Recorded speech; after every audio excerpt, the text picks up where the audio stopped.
अगर हम लोग बात करें तो स्टार्ट करने वाले हैं हम लोग रे ऑप्टिक्स।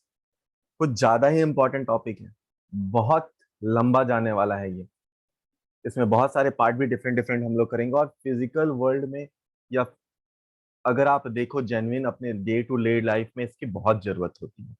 हम लोग बहुत सारे यूज इसके करते हैं। मेरे ग्लास का फ्रेम, अगर आपके बाइक का या कार का जो साइड मिरर होता है वो, आपके घर का मिरर होता है वो, कितना हाइट का मिरर लगाना चाहिए कि आपका इमेज उसमें पूरी तरह से दिख सके। अगर आप अपने पीछे वॉल को देखना चाहते हैं तो सामने वाले वॉल पे कितना बड़ा इमेज लगाना, मिरर लगाना चाहिए। कई बार कॉनकेव मिरर क्या होता है, क्यों कॉनकेव का नाम कॉनकेव मिरर है, लेंसेज क्या काम करते हैं, माइक्रोस्कोप कैसे काम करता है, टेलीस्कोप कैसे काम करता है, हमारा आंख कैसे काम करता है, हमारे आंख में जो डिफेक्ट्स होती हैं बुढ़ापे में कौन सा डिफेक्ट आता है, किसके लिए कौन सा लेंस यूज किया जा सकता है। ये सब बातें डिटेल में हम लोग पढ़ते हैं। मछली अगर पानी के अंदर आप देखते हैं तो आपको वो उठा हुआ दिखता है, क्यों उठा हुआ दिखता है। अगर आप पानी के अंदर, आप स्विमिंग पूल के अंदर हैं और आप ऊपर देखते हैं तो आपको जो सामने है आपका दोस्त है वो छोटू दोस्त भी लंबू दिखता है, क्यों दिखता है। अगर पानी के अंदर बहुत, आप स्कूबा डाइव वगैरह का वीडियो अगर देखेगा भी, पानी के अंदर है तो आपको एक पर्टिकुलर सर्कुलर फैशन में ही दिखता है जहां से रे ऑफ लाइट बाहर आती है। ऑप्टिकल इंस्ट्रूमेंट्स के बाद आता है ऑप्टिकल फाइबर्स क्या है, ऑप्टिकल फाइबर का जरूरत कहाँ पे है, ये आता है। तो ये सब बातें हम लोग इस चैप्टर में करने वाले हैं, जिसका नाम है हमारे लिए क्या, रे ऑप्टिक्स। ठीक है। इसके बाद अगर बात करेंगे हम लोग तो वेव ऑप्टिक्स होगा। वेव ऑप्टिक्स में हम लोग बहुत सारी और बातें करेंगे, जिसमें पोलराइजेशन है, डिफ्रैक्शन है। डिफ्रैक्शन अभी आपने वेव पढ़ा होगा, वेव से रिलेटेड वेव ऑप्टिक्स है, तो उसमें भी इसके बाद जो रे के बाद वेव ऑप्टिक्स होता है बहुत यूजफुल हो जाता है। इसके बाद वेव ऑप्टिक्स में क्या क्या चीजें पढ़ी जाती हैं कि रे ऑफ लाइट आ रहा है, उसका नेचर कैसा है, वो वेव के जैसा है। अगर वेव के जैसा है, न्यूटन ने उसको बताया था कि जो रे ऑफ लाइट आ रही है वो पार्टिकल नेचर है। क्यों बताया था उन्होंने, उन्होंने रिफ्लेक्शन रिफ्रैक्शन फेनोमेना को देखते हुए बताया था। बट बाद में हम लोग देखेंगे कि वो इंटरफेरेंस भी कर रहा है। इंटरफेरेंस कैसा होगा ये हम लोग वेव ऑप्टिक्स में पढ़ेंगे। उसको प्रूव करा था, उसको हाइगन ने प्रूव करा था और बहुत, लेकिन उसके प्रूफ को मान्यता नहीं मिल पाई थी। क्यों नहीं मिल पाई थी उसकी बात हो हम लोग करेंगे, वेव ऑप्टिक्स में करेंगे। तो ये जो ऑप्टिक्स है ये बहुत लंबा पार्ट है, जिसका सबसे बड़ा पार्ट है रे ऑप्टिक्स। यहाँ पे जैसे नाम दिया गया है रे ऑप्टिक्स, इसको कई जगह पे ज्योमेट्रिकल ऑप्टिक्स भी बोला जाता है। तो अगर पूरी ऑप्टिक्स को बात की जाए, पूरे ऑप्टिक्स को बात किया जाए तो इसे दो पार्ट में डिवाइड कर दिया जाता है। एक होता है ज्योमेट्रिकल ऑप्टिक्स, जियोमेट्रिकल ऑप्टिक्स, जिसे आप रे ऑप्टिक्स भी बोलते हैं, ज्योमेट्रिकल ऑप्टिक्स। क्यों, क्योंकि इसमें जो रे ऑफ लाइट को अगर आपको ट्रेस करना है ना, तो आप स्केल वगैरह के मदद से, पेंसिल के मदद से आप इसको बना सकते हैं।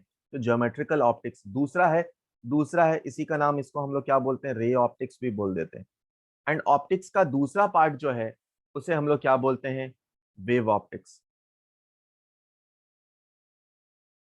वेव ऑप्टिक्स, इसे कभी कभी फिजिकल ऑप्टिक्स भी बोल दिया जाता है, फिजिकल ऑप्टिक्स भी बोल दिया जाता है। ठीक है। ज्योमेट्रिकल ऑप्टिक्स क्या होता है, ज्योमेट्रिकल ऑप्टिक्स या फिर रे ऑप्टिक्स जो हम लोग बात कर रहे हैं ये होता क्या है, ज्योमेट्रिकल या रे ऑप्टिक्स क्या होता है। इस ऑप्टिक्स के इस सेक्शन में हम लोग रे ऑफ लाइट की रेक्टिलिनियर मोशन की बात करते हैं। रेक्टिलिनियर का मतलब क्या होता है कि जो रे ऑफ लाइट है वो स्ट्रेट लाइन में जा रहा, रे ऑफ लाइट स्ट्रेट लाइन में जा रहा। तो हम लोग जो यहां पर बात करते हैं ज्योमेट्रिकल ऑप्टिक्स में, यहां पर rectilinear, linear motion of light की बात करते हैं, रेक्टिलिनियर मोशन ऑफ लाइट की बात करते हैं, लाइट की बात करते हैं हम लोग। इसमें जो सबसे प्रिडोमिनेंट चीजें हम लोग बात करेंगे, वो बात करेंगे रिफ्लेक्शन की, रिफ्लेक्शन की, रिफ्रैक्शन की, रिफ्रैक्शन की एंड इमेज फॉर्मेशन,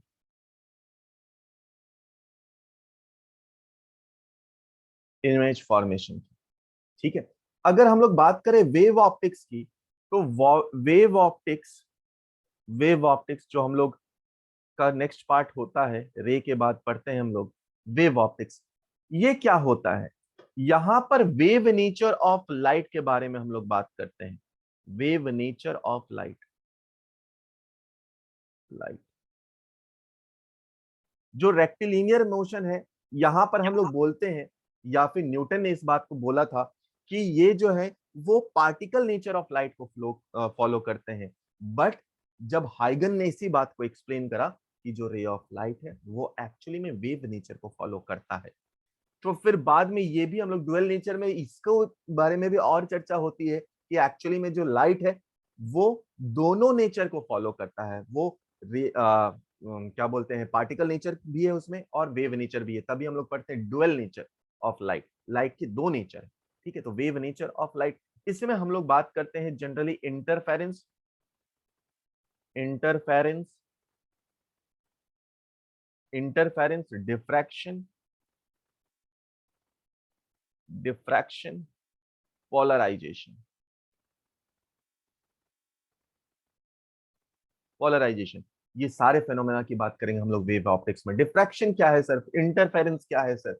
इंटरफेरेंस का थोड़ा सा बात हम लोग जब वेव करते हैं उस टाइम पे भी करते हैं, मतलब दो वेव आएगा, यानी दो लाइट का सोर्सेस से आएगा लाइट, और वहां से आकर वो कंबाइन करके कुछ रिजल्टेंट अपने को बता रहा होगा। डिफ्रैक्शन क्या है? आप देखे होंगे, अगर आप की होल से टॉर्च को जलाते हैं दरवाजे के, तो आपको दिखता है उसका इमेज बहुत बड़ा सा फॉर्म होता है, that is diffraction.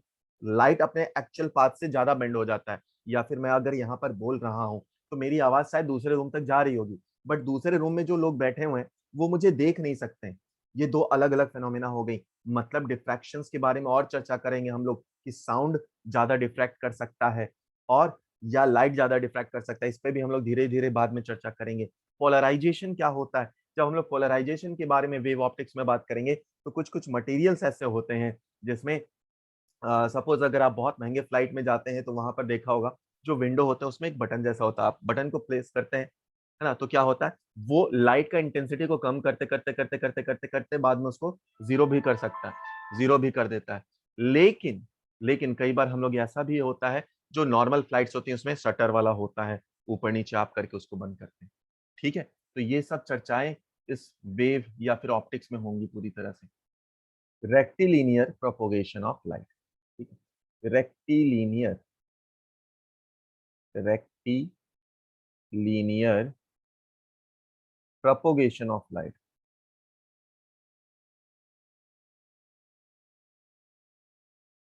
Of light.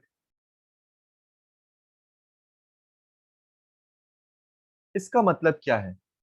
Rectilinear propagation of light, इसका मतलब है जो रे ऑफ लाइट है वो स्ट्रेट ट्रैवल करेंगी अगर जो मीडियम है वो यूनिफॉर्म हो, होमोजीनियस हो, आइसोट्रोपिक हो। तो ये सब क्या क्या बता रहे हो सर? होमोजीनियस, आइसोट्रोपिक, मतलब सारी जगह जो पार्टिकल्स हैं, आपको पता है कोई भी मीडियम से वहां पे पार्टिकल होंगे वो होमोजीनियसली डिस्ट्रीब्यूटेड है, या जो होमोजीनियस मतलब क्या, सारे डायरेक्शन में वो सेम है, ठीक है। ऐसा नहीं कि एक पार्ट, एक पोर्शन में वो ज्यादा डेंसर है, मतलब पार्टिकल्स पास पास हैं और दूसरे में पार्टिकल दूर दूर है, ऐसा नहीं है। अगर पार्टिकल का जो अरेंजमेंट है, अगर पास है तो सभी पास पास पास पास है, अगर दूर दूर है तो सभी दूर दूर है, ठीक है। इस बात को बोलते हैं। तो चलिए इस बात को हम लोग लिख लेते हैं, इस बात को हम लोग लिख लेते हैं कि light rays travel, light rays travel, हम लोग बिल्कुल बेसिक से बात करेंगे, एकदम जिसको कुछ नहीं पता वहां से हम लोग बात कर रहे हैं।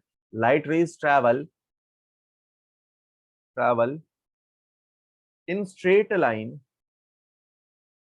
in straight line, in a uniform, in a uniform homogeneous, uniform के ब्रैकेट में लिख भी सकते हैं यूनिफॉर्म, और होमोजीनियस, और homogeneous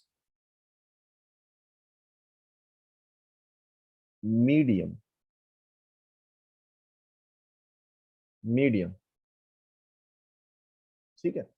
next point, light is invisible, light is invisible, और यहां पर अपनी जिंदगी में आनंद आना शुरू हुआ।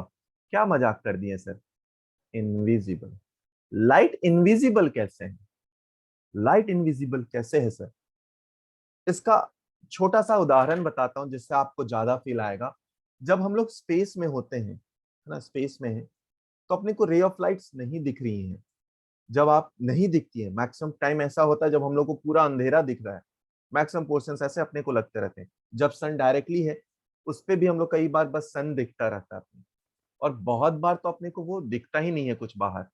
तो ऐसा क्यों है? लाइट इनविजिबल है, बट लाइट तो हम लोग देखते हैं नहीं।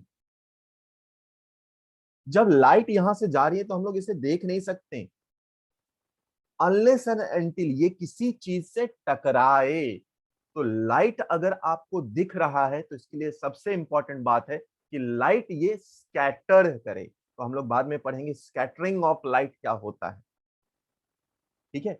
यानी लाइट अपने को तब दिखता है जब वो स्कैटर करे या रिफ्लेक्ट कर जाए, तब हमें चीजें दिखती हैं, ठीक है। तो उसी बात को हम लोग यहां पर लिखेंगे कि light rays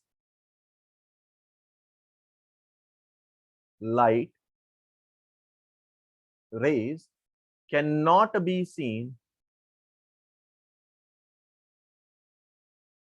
seen as it move through space, as it moves through space, unless and unless it is scattered by unless it is scattered by और रिफ्लेक्टेड, स्कैटर्ड और रिफ्लेक्टेड दोनों लिख लेते हैं, by obstacle, by obstacle, by obstacle in medium और in its path.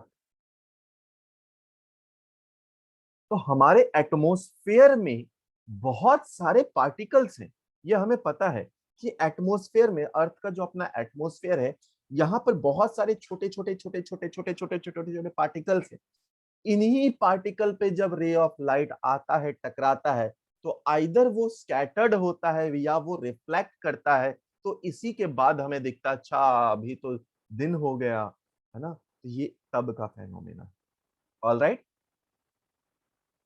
देखो, how we see things around us. हम लोग अपनी चीजें देखते कैसे, हम लोग आसपास की चीजें कैसे देखते हैं। जितने भी सोर्स हैं या जितने भी ऑब्जेक्ट हैं, वहां से, चाहे ये लैपी ले लो या फोन ले लो या नोटबुक ले लो या बुक ले लो, टेबल चेयर कुर्सी जो लेना है, आपके आसपास की चीजें जो दिख रही हैं, उन सब को हम लोग देख कैसे पा रहे हैं, कैसे देख सकते हैं हम लोग। तो होता क्या है बेटा, हर केस में आइदर ऑब्जेक्ट क्या होगा, वो लुमिनस होगा। लुमिनस मतलब जो खुद से लाइट को इमिट कर रहा है, खुद से लाइट को इमिट कर रहा है, वो है luminous. Match stick, bulb, torch और फिर या फिर सन, ये सब लुमिनस ऑब्जेक्ट है। तो आइदर वहां से रे ऑफ लाइट आ रही है, हमारी आंखों में टकरा रही है, और टकराने के बाद आंखों में टकराते हैं, तो यहाँ पे आंख के बारे में हम लोग और डिटेल में पढ़ने वाले हैं। तो इमेज बनता है रेटिना पे, आंख का जो बैक वाला पोर्शन बनता है वहां पे बनता है। वहां पे बनने के बाद फिर से क्या होता है, वो इन्वर्टेड इमेज होता है एक्चुअली में। उसको फिर ब्रेन अपना सिग्नल्स, आंखों से सिग्नल जाते हैं ब्रेन में। ब्रेन उस इमेज को वापस से सीधा करता, मतलब उसका मिरर इमेज लेता है, तब अपने को चीजें सीधी दिखती है। मतलब आंखों में जो इमेज बन रहा है वो एक्चुअली उल्टा बन रहा है, मैं आपको उल्टा, आंख के अंदर बन रहा है, बट ब्रेन उस चीज को फिर से इन्वर्ट करता है अपने पास। तो चीजें हम लोग देख कैसे रहे। चलो सर, टॉर्च का तो समझ में आ गया, लाइट का समझ में आया। ये जो पेन रखा हुआ है या बुक्स हैं या फिर बैग्स हैं, तो वो सब क्यों दिख रहे हैं? वो सब तो लुमिनस ऑब्जेक्ट नहीं है। तो यहां से मान लीजिए जो बल्ब जल रहा है, वहां से रे ऑफ लाइट आ रहा है, और किसी भी ऑब्जेक्ट में, सपोज पेन रखा हुआ, तो इस पेन पे आया, टकराया, टकरा कर ये गया। अब ये टकरा कर रिफ्लेक्ट करके जो लाइट गया है, वो वापस से हमारे आंखों में आ रहा है, और उसके बाद उसका इमेज बन पा रहा है, ठीक है। तो ये है हमारे लिए how we see things around us. क्या चाहते हो इस बात को मैं लिखा दूं क्या? आ जाओ। टाइप्स ऑफ ऑब्जेक्ट की बात करते हैं, तो नहीं लिख रहे हम लोग, टाइप्स ऑफ ऑब्जेक्ट की बात करते हैं। जो ऑब्जेक्ट है हमारे पास वो दो टाइप के होते हैं। एक कौन सा टाइप होता है? टाइप वन जो होता है वो लुमिनस ऑब्जेक्ट होता है, लुमिनस ऑब्जेक्ट। Luminous object. और दूसरा जो टाइप है हमारे पास वो नॉन लुमिनस, नॉन लुमिनस। ठीक है, अब दोनों, इसको नॉन लुमिनस को लिमिटेड लाइट भी बोलते हैं हम लोग, या इल्यूमिनेटेड,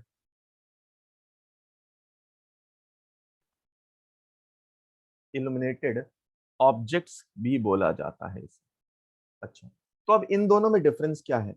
बस अभी जैसे बताया, ये सारे वैसे ऑब्जेक्ट हैं जो लाइट को जनरेट करते हैं या इमिट करते हैं। ठीक है, लाइट को इमिट करते हैं। तो इस कैटेगरी में कौन कौन सा आ सकता है? सन आ सकते हैं, स्टार्स आ सकते हैं, बल्ब आ सकते हैं, मैस्टिक आ सकते हैं, टॉर्च आ सकते हैं, ये सब लुमिनस ऑब्जेक्ट की कैटेगरी में।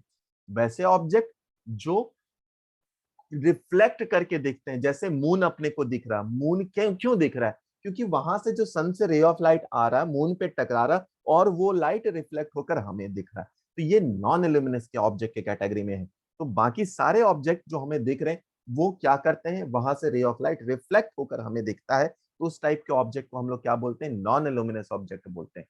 ठीक है, आओ, मोशन ऑफ लाइट कहने का क्या मतलब हुआ? पहला, तीन टाइप के हम लोग मोशन ऑफ लाइट की बात करेंगे।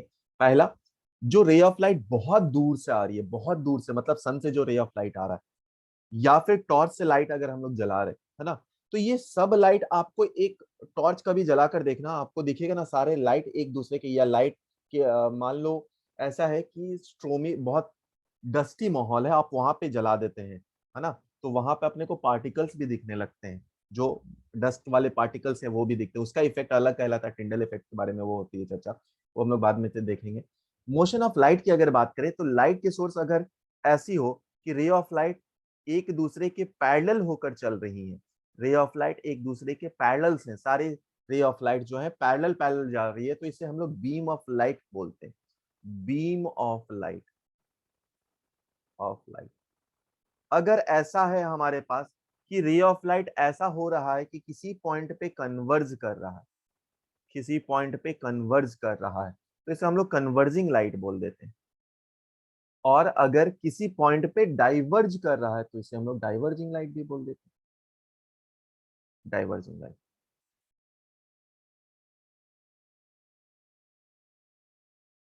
ठीक है,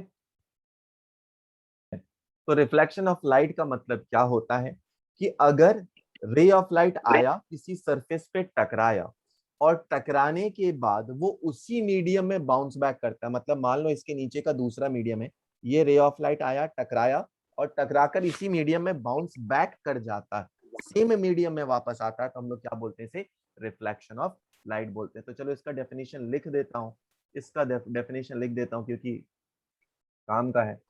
the phenomena,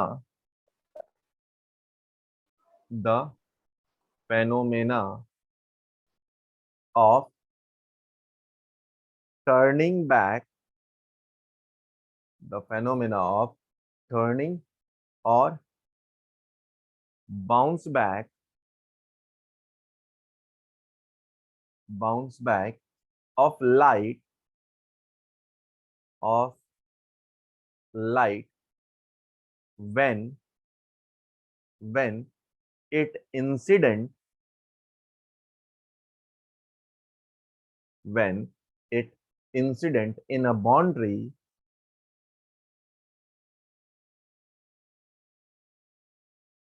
in boundary of two media, boundary of two media is called, is called reflection, is called reflection।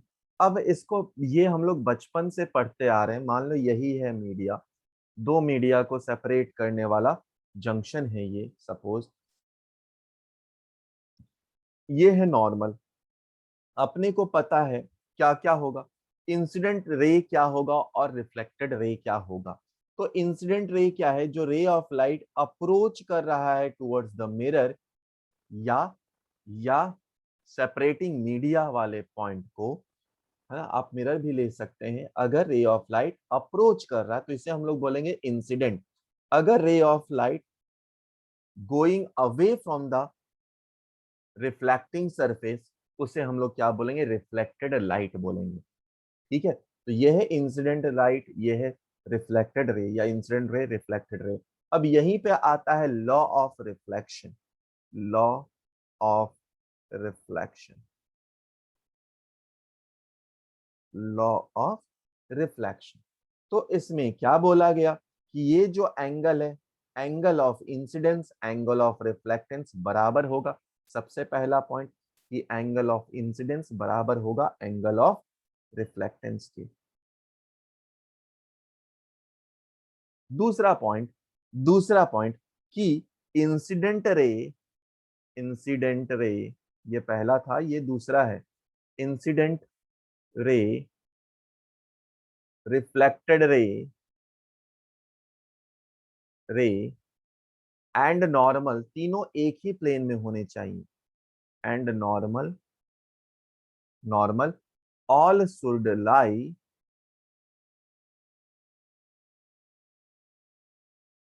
In the same plane, same plane. ठीक है, आओ, कई बार इसमें पूछा जाता है कि एंगल ऑफ डेविएशन क्या है बेटा, angle of deviation, angle of deviation, जिसे हम लोग डेल से डिनोट करते हैं। एंगल ऑफ डेविएशन कितना है, देखो अगर ये मीडियम नहीं होता तो रे ऑफ लाइट सीधा भाग रहा था नीचे की तरफ, बट इसके कारण क्या हुआ, जो रे ऑफ लाइट है वो डेविएट हो गया। तो ये डेविएशन कितना होगा, अगर मैं डेविएशन को लिखूं तो स्ट्रेट लाइन किसके लिए है, 180 माइनस आई प्लस आर के बराबर। अब आई और आर तो बराबर है, मतलब आप डेविएशन को क्या लिख सकते हैं, 180 माइनस 2 आई के बराबर लिख सकते हैं। ठीक है, ये आ गया इसका आंसर। अपना सवाल है फाइंड एंगल ऑफ डेविएशन, जो मिरर है वो 30 डिग्री बेस से इंक्लाइंड किया हुआ, ये है angle of incidence, sorry ray of incident ray है। तो आपको एंगल ऑफ डेविएशन बताना है इस केस में, ट्राई करिए, और रिफ्लेक्टेड रे भी बना लो, उसके बाद देखो तो रिफ्लेक्टेड रे भी ड्रॉ करिए। सुनो, वापस से सुनो, जिनको नहीं समझ में आया था उन्हें वापस से बता रहा हूँ कि हमारे पास सवाल को वापस से मैं पूरा बता रहा हूँ, पूरा बता रहा हूँ वापस से। ये 30 डिग्री तो ये 30 डिग्री। अब अगर ये 30 डिग्री है तो यहाँ पर नॉर्मल बनाओ ना बेटा, क्योंकि सब कुछ एंगल्स जो दिए जाते हैं वो किससे दिए जाते हैं, नॉर्मल से। तो अगर ये 30 डिग्री है, ये इस पे नॉर्मल है, तो ये 60 डिग्री होगा। और अगर ये 60 डिग्री है बेटा, तो जो रिफ्लेक्टेड होगा वो भी तो 60 डिग्री से गया होगा ना, तो ये भी 60 डिग्री से निकल गया है यहाँ से, 60 डिग्री। अब आपको क्या बोला है कि डेविएशन बताओ, तो ये रे ऑफ लाइट था, इसका डेविएशन देखो, तो ये है इसका डेविएशन डेल। तो डेल कितना आएगा, अगर आप देखो सेंस कौन सा है, एंटी क्लॉकवाइज है, और किस डायरेक्शन, एंटी क्लॉकवाइज है, और डिग्री कितना है, 60 डिग्री है, ये कितना डिग्री होगा, 60 डिग्री होगा, मतलब ऑप्शन नंबर 2 बन जाएगा। ठीक है, देखो क्या बोल रहा है इस सवाल में, सेकंड सवाल में, light ray incident on plane surface as shown in the figure। ठीक है, ये फिगर अपने पास दिया हुआ है। If the incident ray is rotated bye an angle theta, अब देखो कुछ नहीं दिया, तो सबसे पहले तो हम लोग मान लेते हैं कि ये अल्फा है, ये अल्फा है ना। अब इंसिडेंट रे देखो बेटा, अगर ये अल्फा है, ये भी अल्फा है, तो ये भी अल्फा होगा, rotated by theta in anti clockwise sense. तो इस रे को थीटा एंटी क्लॉकवाइज सेंस से हमें रोटेट कर देना है, चलो रोटेट करके देखते हैं। तो थीटा एंटी क्लॉकवाइज सेंस से अगर कर दिए तो ये हो जाएगा टोटल एंगल कितना, ये आ गया थीटा। तो यानी एंगल ऑफ इंसिडेंट कितना हो जाएगा, alpha plus theta, alpha plus theta. मतलब रिफ्लेक्टेड रे कितना हो जाएगा, रिफ्लेक्टेड रे जो है वो अल्फा प्लस थीटा से चला जाएगा, है ना। तो ये एंगल हो जाएगा alpha plus theta, alpha plus theta. तो अब दोनों के बीच में आप देखो, ये था अल्फा, तो रिफ्लेक्टेड, अगर टोटल हम लोग एंगल देखें अब, कि टोटल कितने एंगल से ये डेविएट कर गया होगा। ठीक है, ये अल्फा है और इसका टोटल एंगल देखें तो ये अल्फा प्लस कितना है, थीटा से बना है। तो इन दोनों के बीच में अगर आप डेविएशन देखें, इन दोनों के बीच में अगर आप डेविएशन देखें, है ना, मतलब रुक जाओ, इनिशियल रेज, हाँ इस कलर से दिखाते हैं, ये था हमारा इनिशियली।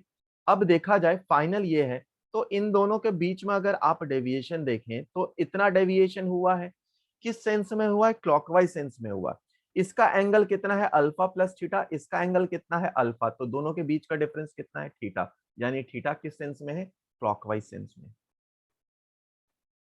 अपने पास सवाल में क्या बोला था उस बात को समझें, कि बोल रहा है इंसिडेंट रे, सवाल में बोला इंसिडेंट रे को आपको फिक्स करना है, बट मिरर को टर्न करना है एंगल थीटा से। तो मिरर पहले ले लेते हैं, ये पहला नॉर्मल था ना, पहला नॉर्मल था, तो यहां पर मैं इंसिडेंट रे को व्हाइट से ड्रॉ करके फिक्स कर देता हूं। तो ये मेरा इंसिडेंट रे है, इंसिडेंट रे है।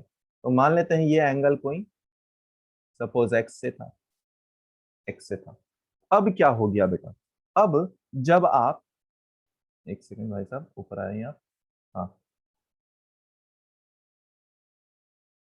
चलो, नेक्स्ट क्या होगा, जैसे ही आपने मिरर को थीटा इन क्लॉकवाइज सेंस को रोटेट कर दिया, तो ये मिरर है और ये थीटा क्लॉकवाइज सेंस में रोटेट हुआ, तो देखो ये थीटा से रोटेट हुआ, चाहे आप इधर से लेना चाहे तो ये भी थीटा से ही रोटेट हुआ।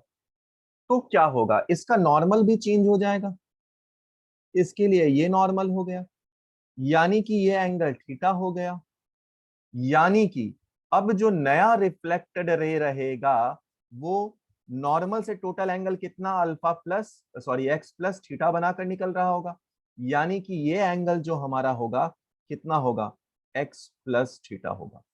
तो पुराना जो रिफ्लेक्टेड रे था, अगर आप उसको देखते हैं, पुराना रिफ्लेक्टेड रे, तो पुराना रिफ्लेक्टेड रे तो मेरे पास, अरे कलर चेंज हो जाओ,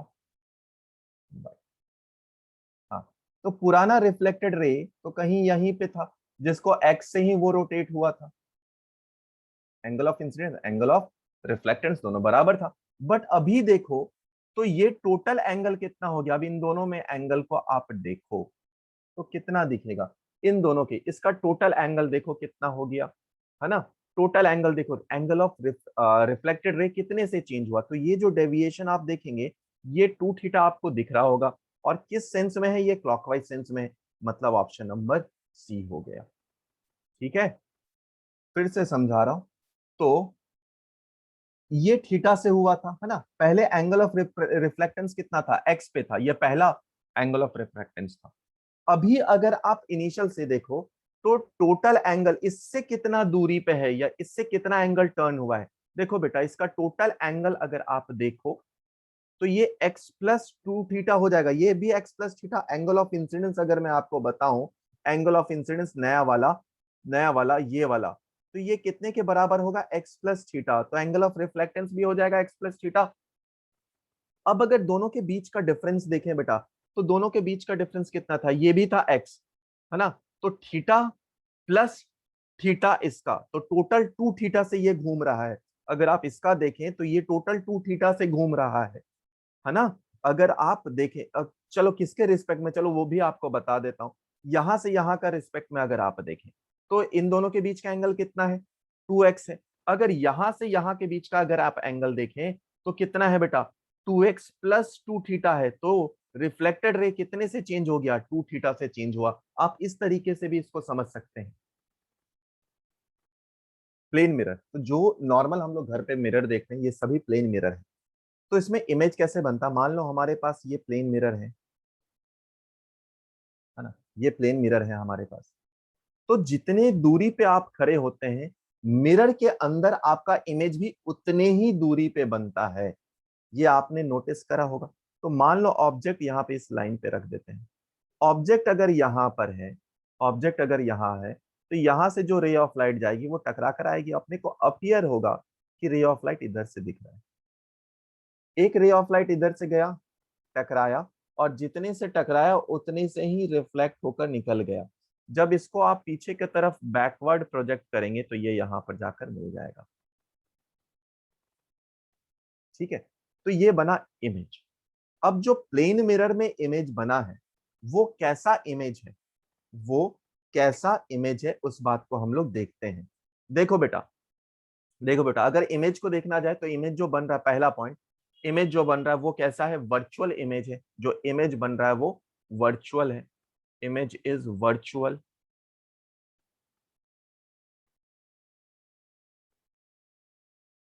image दूसरा दूसरा सेम डिस्टेंस, जितने डिस्टेंस से ऑब्जेक्ट उतने ही डिस्टेंस पे इमेज भी बनता है, तो same distance, image is formed at same distance, image is formed at same distance from mirror as that of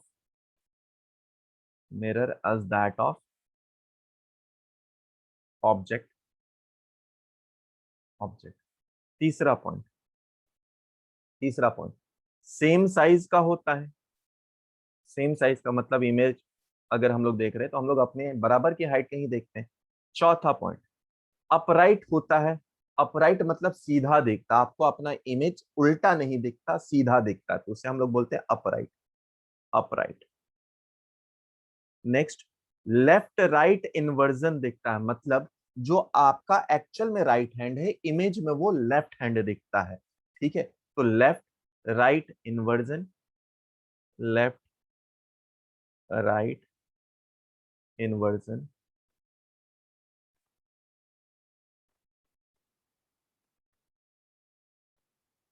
ठीक है, लेफ्ट राइट इन्वर्जन। इसके बाद दो और पॉइंट है जिसको मैं आपको एज अ पॉइंट ही लिखा दे रहा हूं, अभी उसकी प्रूफ की जरूरत नहीं है, तो मैं आपको एज अ पॉइंट लिखा दे रहा हूं। दो पॉइंट होते हैं। पहला पॉइंट होता है कि अगर आपका हाइट h है तो मिरर कितने हाइट का हो, सो दैट आप अपने आप को पूरी तरह से मिरर में देख पाए। तो मिनिमम हाइट, इसका प्रूफ नहीं करा रहा हूं, जरूरत नहीं है। Minimum height of image sorry minimum, किधर गया भाई साहब, किधर गए आप? ओहो, हाँ, minimum height of mirror, minimum height of mirror require, minimum height of mirror require to see a person of a person of height h in mirror is h/2। ठीक है, इसको जनरली, है ना, लोग ज्यादा फील कर सकते हैं। अरे समझ में आ गया ना। दूसरा बात कि मान लो इमेज या मिरर रखा हुआ है वॉल पे रखा हुआ है, आप पूरा का पूरा पीछे वाला वॉल देखना चाहते हैं किसमें, मिरर में। आप सेंटर ऑफ द रूम खड़े हैं, तो minimum height of the mirror कितना होगा, मतलब उसी बात को लिखते हैं हम लोग कि if we want, if a person लिख देते हैं, अ पर्सन वांट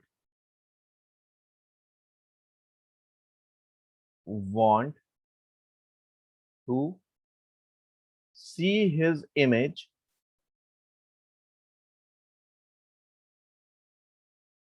कंप्लीटली, नहीं, if a person wants to see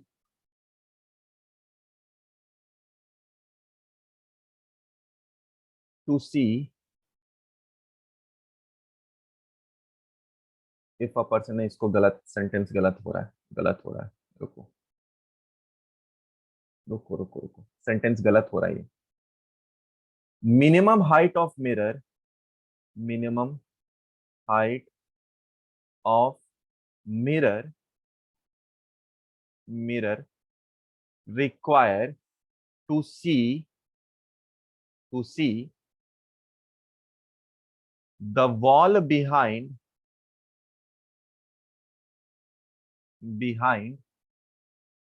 the whole wall, भी आप लिख सकते हैं, the whole wall behind a man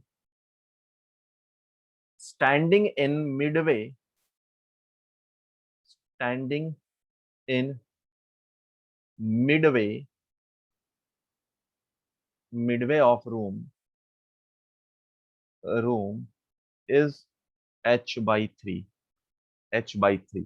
मतलब अगर आपने सामने के वॉल पे कितना बड़ा इमेज मिरर लगाना चाहिए कि पीछे पूरा का पूरा वॉल आ जाए, आप कहाँ खड़े हैं, आप दोनों वॉल के बीच में खड़े हैं, तो कितना इमेज कितना मिरर का हाइट होना चाहिए, वो है h/3। तो दो चीजें हैं, एक तो आपका फुल हाइट दिख जाए या आपका पूरा का पूरा शकल या पूरा का पूरा आप दिखे मिरर में, तो कितना हाइट होना चाहिए, h/2। अगर वॉल को देखना है पूरा का पूरा मिरर में, तो कितना हाइट होना चाहिए, h/3, प्रोवाइडेड आप सेंटर में खड़े हैं। रियल ऑब्जेक्ट क्या होता है? तो सोर्स ऑफ लाइट रे को हम लोग, या कोई भी ऑब्जेक्ट जो कि लाइट को इमिट कर रहा, वो हमारे लिए रियल ऑब्जेक्ट है। तो हम लोग क्या बोल सकते हैं कि सोर्स ऑफ लाइट मतलब लुमिनस ऑब्जेक्ट, जो इसकी हम लोग बात कर रहे थे, source of light rays incident on optical optical surface या system is called real object. अब रियल ऑब्जेक्ट में क्या होगा, है ना? चलो वर्चुअल ऑब्जेक्ट भी बता ही देता हूँ। रियल ऑब्जेक्ट, या थोड़ा सा एक सेकंड रुक जाओ, नहीं नहीं नहीं, रियल ऑब्जेक्ट, रुक जाओ, डेफिनेशन थोड़ा सा मॉडिफाई करते हैं।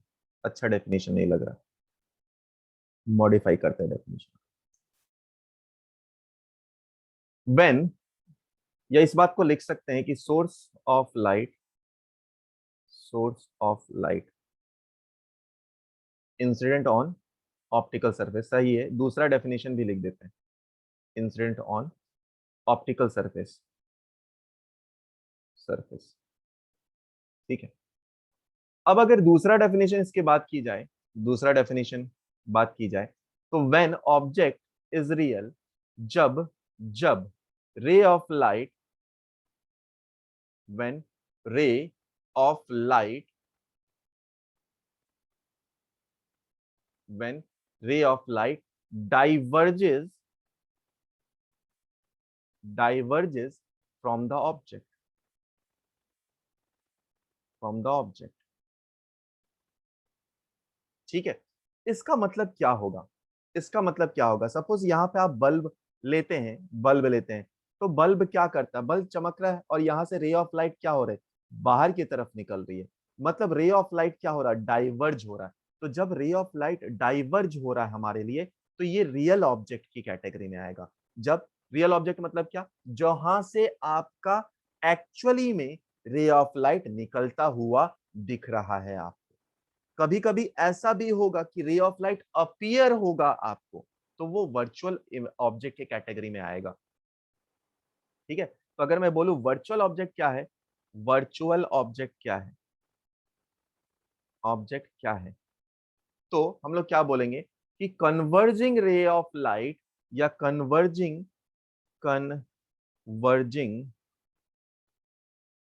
Converging incident converging incident raise converging incident rays which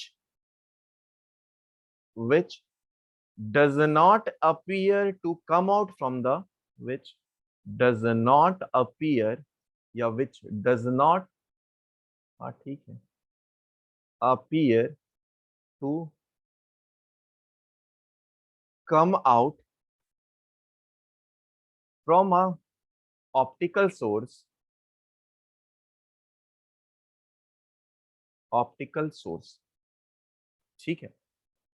इसको क्या बोलते हैं हम लोग, वर्चुअल ऑब्जेक्ट बोलते हैं। अच्छा, वर्चुअल ऑब्जेक्ट क्या होगा, देखो बेटा, वर्चुअल ऑब्जेक्ट क्या होगा, आप कई बार आ, वो होता है ना, ऑप्टिकल मेज बोलते हैं, जहां पर बहुत सारे मिरर्स लगाए होते हैं। देखा है क्या, वो है ना अपना मूवी हेरा फेरी, वो जो बैग लेके अंदर घुस जाता है, तो इधर भी दिखता है, इधर भी दिखता है, इधर भी दिखता है, इधर भी दिखता है, बहुत सारे इमेज अपने को दिखते हैं, ठीक है। और वहां पर ऑब्जेक्ट एक्चुअल में कहाँ पे, एक ही जगह पे, एक ही जगह पे ऑब्जेक्ट है। लेकिन कई बार अपीयर ऐसा होता है कि मिरर के पीछे है ऑब्जेक्ट, अपीयर होता है, एक्चुअल में नहीं है। ठीक है, तो वो कैसा हो सकता है, मान लो यहाँ पर अपना, मान लो यहाँ पर हमारा इमेज फॉर्म हो रहा है, तो कैसे फॉर्म हुआ होगा इमेज, यहाँ से रे ऑफ लाइट आया होगा, टकराया होगा, इस पे आकर गिरा होगा, रे ऑफ लाइट आया होगा, टकराया होगा, टकराकर इस पे गया होगा। आप पेंसिल से अच्छे से बना लेना। अब क्या होगा, अपीयर, अपने को अपीयर होगा कि ये जो रे ऑफ लाइट है ये कहां से इमिट हुए, अपीयर हो रहा है, एक्चुअली में नहीं है, अपीयर हो रहा है कि ऑब्जेक्ट जो है वो मिरर के पीछे रखा हुआ है, ये हमें अपीयर हो रहा है। तो इस टाइप के ऑब्जेक्ट को क्या बोलते हैं हम लोग, इस टाइप के ऑब्जेक्ट को हम लोग वर्चुअल ऑब्जेक्ट बोलते हैं। ठीक है, जहां पर, अब देखो वर्चुअल ऑब्जेक्ट, ये समझ में आया ना, ये बात समझ में आया। Yes sir. एक और बात नोटिस करना कि यहाँ पर जो रे ऑफ लाइट है, इंसिडेंट रे ऑफ लाइट है, पहले वाले केस में जब रियल ऑब्जेक्ट था तो रे ऑफ लाइट डाइवर्ज कर रहा था, बट वर्चुअल ऑब्जेक्ट के केस में आपको क्या दिख रहा है कि रे ऑफ लाइट, ऐसा लगता है हमें कि वो कन्वर्ज कर रहा है ना, रे ऑफ लाइट एक जगह कन्वर्ज कर रहा, तो वो कैसा ऑब्जेक्ट है, वो वर्चुअल ऑब्जेक्ट। रियल इमेज क्या है बेटा, एक्चुअली में आप दोनों को रेज से अगर पहचानना चाहें तो दोनों वाइस वर्सा से आप पहचान लोगे, मैं लिखा दूंगा लास्ट में। फिलहाल हम लोग बात करते हैं रियल इमेज की और देखते हैं कैसा होगा। मान लो हमारे पास कोई लेंस ही है, अभी ले लेते हैं, आप मिरर लेंगे भी तब भी बन जाएगा, बट हमें कॉनकेव मिरर लेना होगा। लेंस ले लेते हैं सपोज, मान लो फिलहाल। अब अगर यहाँ पर आपने ऑब्जेक्ट रखा है, तो ये रियल ऑब्जेक्ट होगा, तब रे ऑफ लाइट क्या हो रहा है, यहाँ से डाइवर्ज हो रहा है, तो देखो रे ऑफ लाइट डाइवर्ज हो रहा है और ये टकरा कर यहाँ पर कहीं इमेज बना रहा होगा। ठीक है, ये यहाँ पर इमेज बना रहा होगा, तो ये बना है इमेज। तो देखो बेटा, जब रियल इमेज है, जब रियल इमेज है, तो यहां पर क्या है, रे ऑफ लाइट एक्चुअली मीट कर रहा है, तो आफ्टर रिफ्लेक्शन, आफ्टर रिफ्लेक्शन और रिफ्रैक्शन और रिफ्रैक्शन और refraction, the rays of light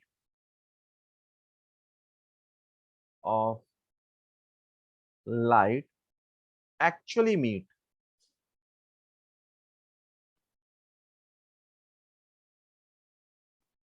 actually meet. ठीक है, अच्छा, अगर रेज देखा जाए तो कन्वर्जिंग रेज ऑफ लाइट या कन्वर्जिंग लाइट, अगर हम लोग बोल दे converging, converging ray of light क्या दिखा रहा है, ये दिखा रहा है रियल इमेज को, रियल इमेज को। अगर मैं बोलूं वर्चुअल इमेज क्या है, वर्चुअल इमेज, वर्चुअल इमेज, अभी अभी प्लेन मिरर में हम लोग वो बात किए थे, वर्चुअल इमेज देखे थे। मान लो यहाँ पर अपने पास कोई रियल ऑब्जेक्ट है, रियल ऑब्जेक्ट है, तो ये रियल ऑब्जेक्ट है, रियल ऑब्जेक्ट, रियल ऑब्जेक्ट है, तो यहां से रे ऑफ लाइट कैसा होगा, रे ऑफ लाइट निकलेगा, टकराएगा और इधर जाएगा, टकराएगा, इधर जाएगा। तो इनका जब आप बैकवर्ड प्रोजेक्ट करेंगे तो ये जाकर यहां पे मिल रहा है। तो देखो ये बना हमारे पास वर्चुअल, मतलब डाइवर्जिंग रे ऑफ लाइट, डाइवर्जिंग लाइट कैसा अपीयर बना रहा है, ये कैसा इमेज बनाएगा, ये वर्चुअल इमेज बनाएगा। मतलब रे ऑफ लाइट हमें अपीयर होगा कि कहां से आ रहा है, जो इमेज अंदर बना हुआ है या वर्चुअल इमेज है वहां से अपने को अपीयर होगा। ठीक है, तो diverging reflected ray, converging reflected ray लिख देते हैं, रिफ्लेक्टेड रे, इसमें लिखते हैं डाइवर्जिंग रिफ्लेक्टेड रे,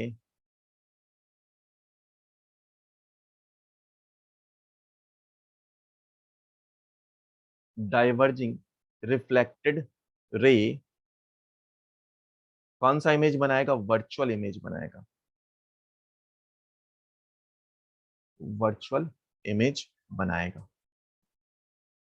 तो इसका डेफिनेशन अगर वर्चुअल का लिखना चाहें तो लिख सकते हैं कि अगर रे of light, if ray of light after reflection, after reflection, after reflection, do not actually meet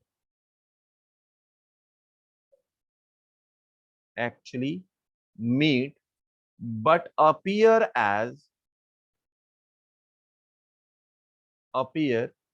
to come or emanate from